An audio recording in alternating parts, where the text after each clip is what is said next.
আমাদের মধ্যে বেশিরভাগ মানুষেরই এই অভিযোগ থাকে যে মানুষ তখনই আমাদের স্মরণ করেন যখন সেই সময় আসে যখন আমাদেরকে প্রয়োজন হয়, যখন কোনো কাজ থাকে। যখনই এই সময় পেরিয়ে যায়, তাদের কার্যসিদ্ধি হয়ে যায়, তারা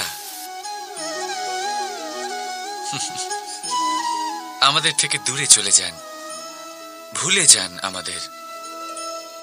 এবার এই বিষয়ে ভেবে খারাপ অবশ্যই লাগে।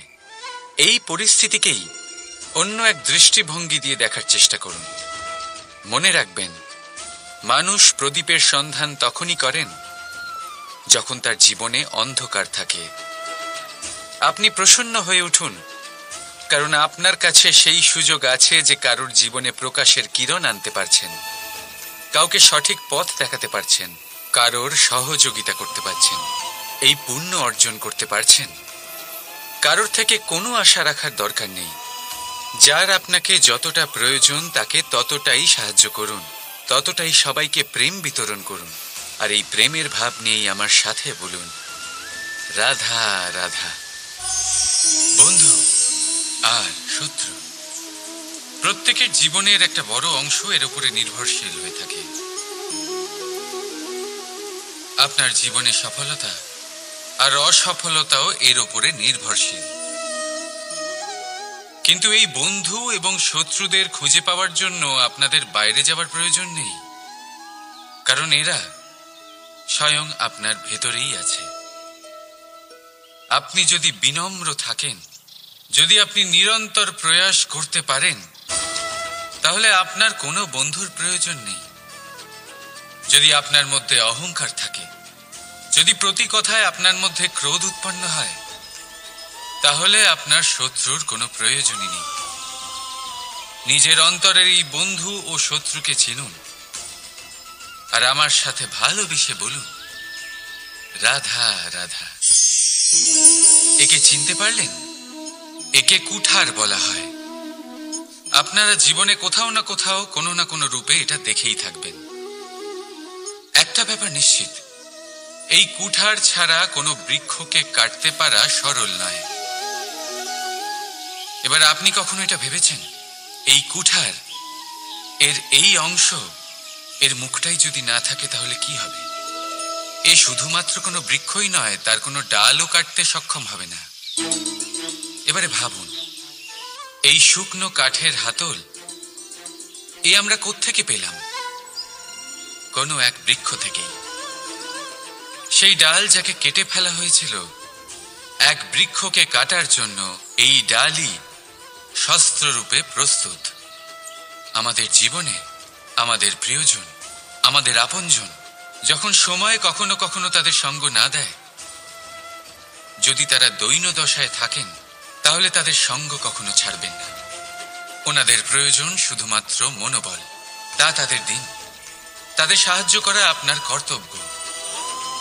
হয়তো তাদের সাথে থেকে আপনার কোনো লাভ হবে না, কিন্তু তাদের দূরে থাকাতে আপনার ক্ষতি অবশ্যই হতে পারে। সর্বদা সাহায্য করুন।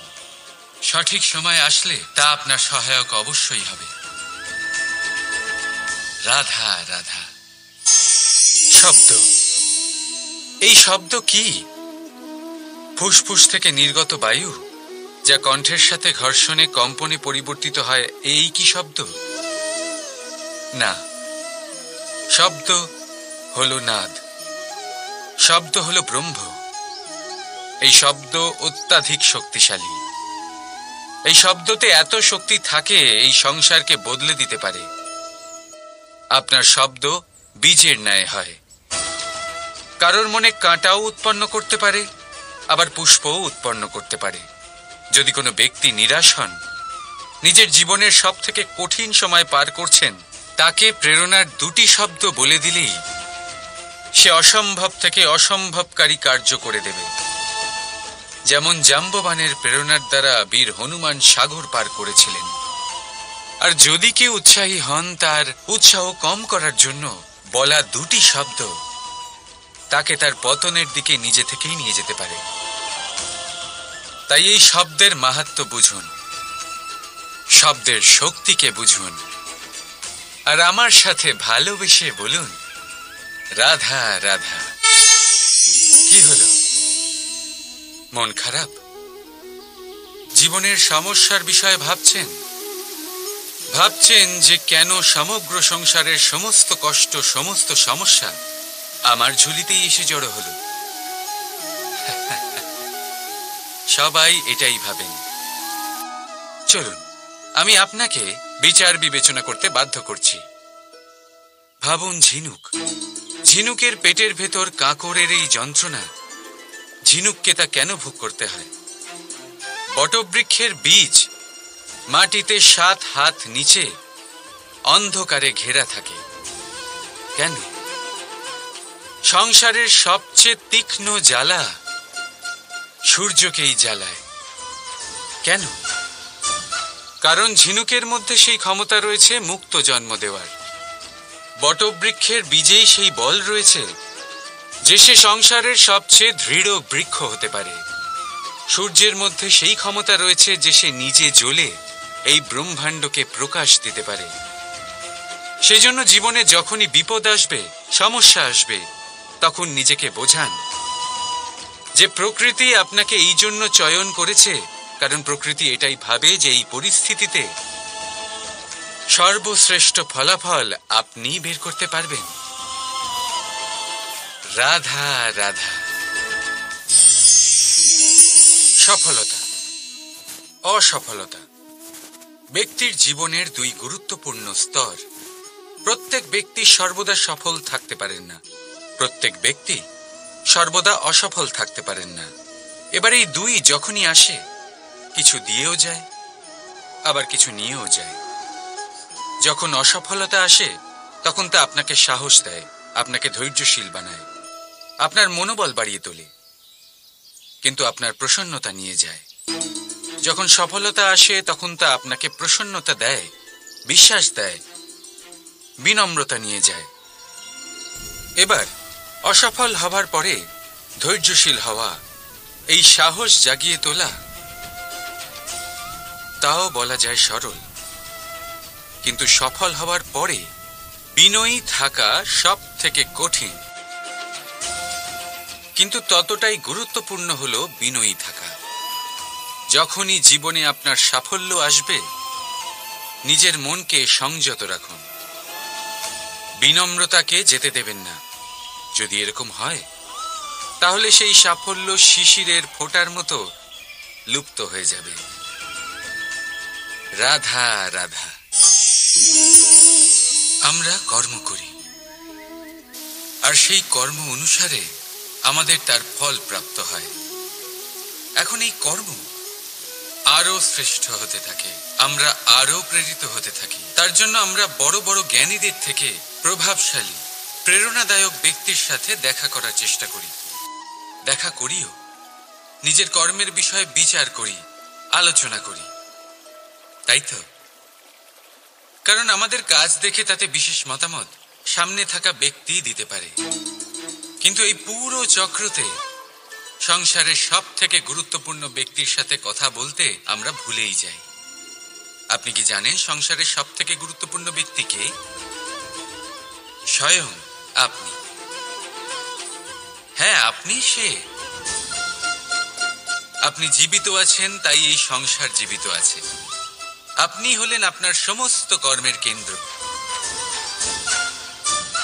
তাই এবার থেকে প্রতিদিন একটু সময় নিজের জন্য বের করে নিজের সাথে কথা বলুন, নিজেকে বুঝুন, নিজের কর্মকে বুঝুন।